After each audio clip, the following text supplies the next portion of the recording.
It was absolutely so overwhelming. I couldn't believe that I was really there. Then somebody told me that I really wasn't good enough and, I'm a bit too working class. When I got into that place, it was like, oh my God, what have I done? I've seen you so much online, even though I know you said before that you don't spend a lot of time online. No. The work that I see you doing in the area, I can see that you're really passionate about what you do. Yeah. And I think you probably have to be doing what you're doing, really. You can't do it without passion, can you? No, you can't do it without a belief in what's right and what's wrong, and injustice, I think. If I saw an injustice, I used to have to speak out about it. And I used to get into trouble at school, and I didn't realise that I was actually a socialist until I was about 16 or 17. I just thought that was just how it is, and if I saw that something was wrong, if I saw a teacher was unjustly treating one of my classmates, I was right in the middle of it, which didn't really go down very well with the teachers. I can imagine. You've literally known from an early age then that there was something in you that had to just step up for other people. I think so, yes. When I first joined the Labour Party, it was because I'd brought the school out on strike. The lorry drivers was out on strike, and a girl called Susan Goodwin, who lived on this estate, Dad was a lorry driver, and the head of the school asked whose dad, was anybody's dad a lorry driver?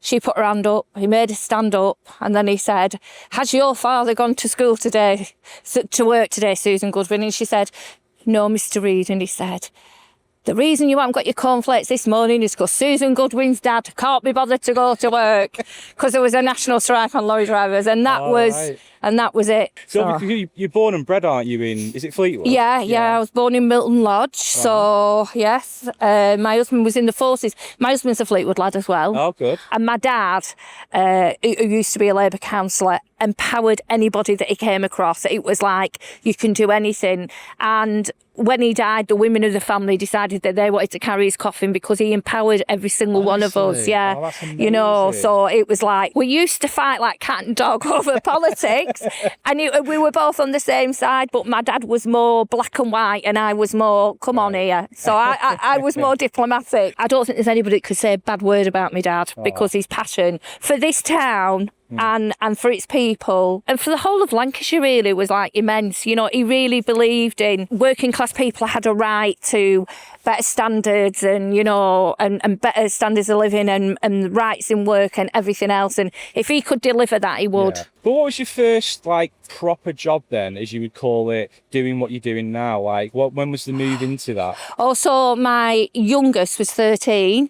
I was always a member of the Labour Party, and I always knocked on doors and always did all of that for the party. But from 16 to 20, I was quite radical. And then obviously we got married, we went in the army, different rules and regulations. So when I came home again, the first thing I did was, it was the poll tax at the time, and older people remember the poll tax, and that was happening. So again, it was an injustice because you had to pay for how many people was in the house. So if you had 2 millionaires living in a mansion, they paid the same as 2 adults in a house, but if you had teenagers, it was an absolute nightmare. So I, along with others, started the anti-poll tax campaign in Fleetwood. I was arrested for that. Yeah, not charged though, I might add. But yeah, so the record's clean. The record's clean. And when we started the anti-poll tax campaign, we had Granada reports here.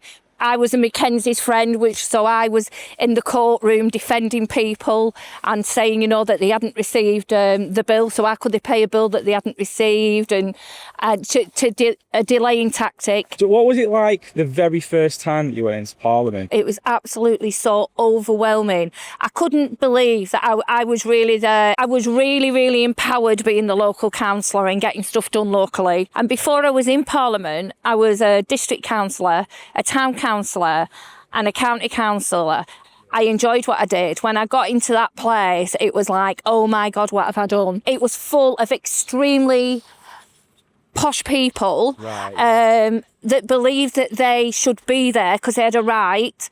And then there was people like myself who come from a working class background, didn't go to university, wasn't privately educated. But what I believe I take to that place is I've been that mum that couldn't afford to put shoes on a kid's feet. I've been the wife of somebody that's unemployed and have to live on benefits. I've been the soldier's wife that's walked the streets of Northern Ireland. I've done all of those things. So, you know, you can all have empathy. But sometimes, unless you've actually walked that walk, you've no idea. I think that's what I take to Parliament, is that when I speak, I can speak a lot of the time because I've walked that walk and I know what it's like.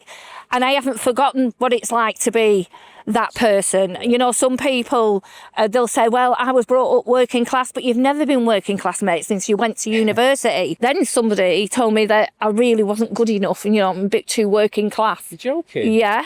And because of that person telling me that I wasn't good enough, I got really angry and I went for it.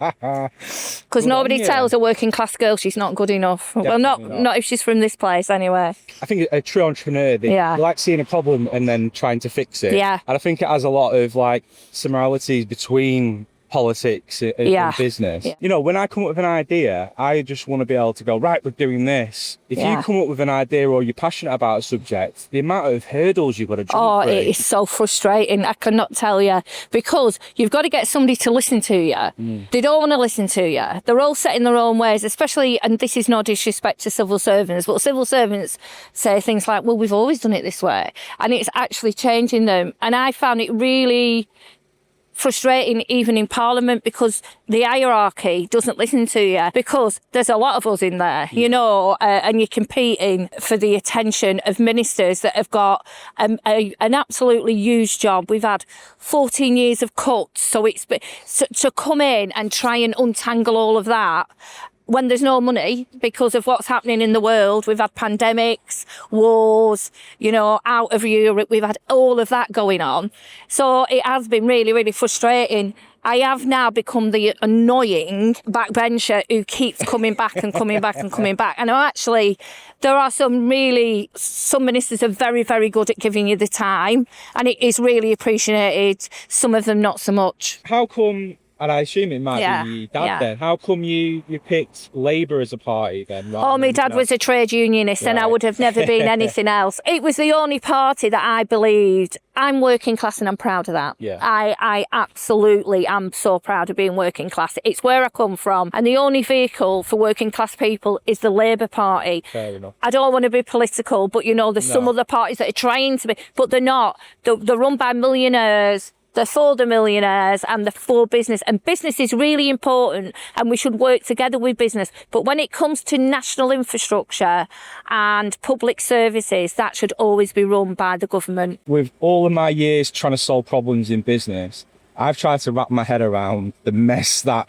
the UK is currently in. Yeah. What would your solution be? If you could wave a magic wand, how would you solve the issues we've got currently? Honestly, I mean, I'm quite radical, so I'm not the Prime Minister and I am a backbencher. Yeah. But it's about investing in the infrastructure, which is what we're trying to do. But it's about taking back into control our water, our electricity and all of those things that was nationalised nearly 50 years ago. And our transport as well. If you go to Germany or anywhere else, if that bus or that tram or that train is coming at 3 minutes past the hour, it's there at 3 minutes past the hour. And then there's another one 10 minutes later. You know, we all drive, especially in Fleetwood, because we don't have a railway.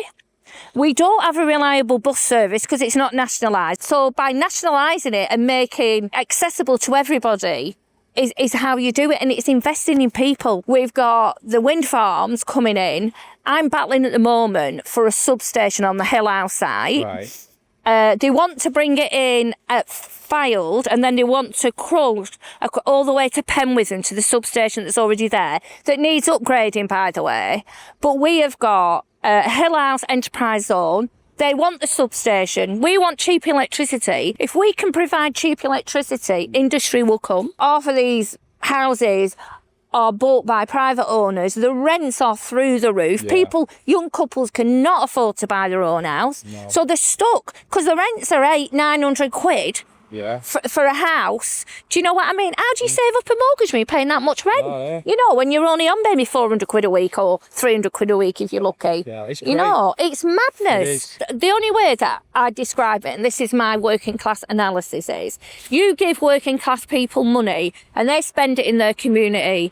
If I gave you £1 million tomorrow, because you are obviously very, very affluent, you would think, how do I invest this money? Yeah, it's exactly you are what I not think. spending it in the community. Yeah. And what they're not doing is they're not giving working people. We're in a recession and instead we're not building the social housing that we should be doing. It's all right we're going to build new houses, but how do these kids that are paying 800-900 quid a month rent save up the deposit for the house? They don't do that. Yeah, it's impossible. So one of the things that I would do is back in the Tony Blair years, people that was in social housing, to free it up, they gave them 10 grand deposit.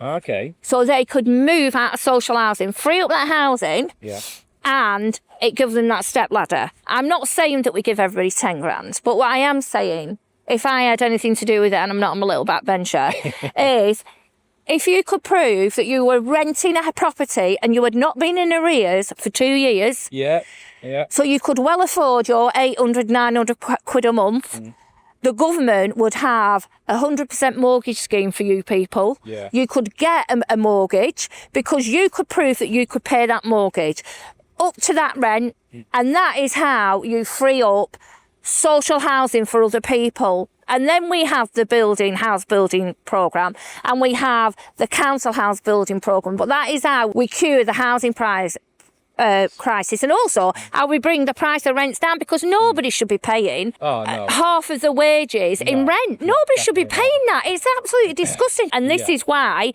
we need to sort our national infrastructure, and why we need to make sure that we are investing in our people, in our jobs, into British Steel, into, our national grid, into all of that. Because if we are going to prosper in this really hard world, we have to invest in us, and that's investing in well-paid jobs, in the national infrastructure, and that's how we do it. We invest in our people, we invest in all these families that live down this road, and I just think for the young people it's knowing that they are important and that they can do this stuff, and you don't have to go to university, and you don't have to be brainy, and there's all sorts of opportunities for you to do that. I mean, I didn't go to uni. Same. And I'm the MP. Same. I went to Fleet and I went to Fleetwood High.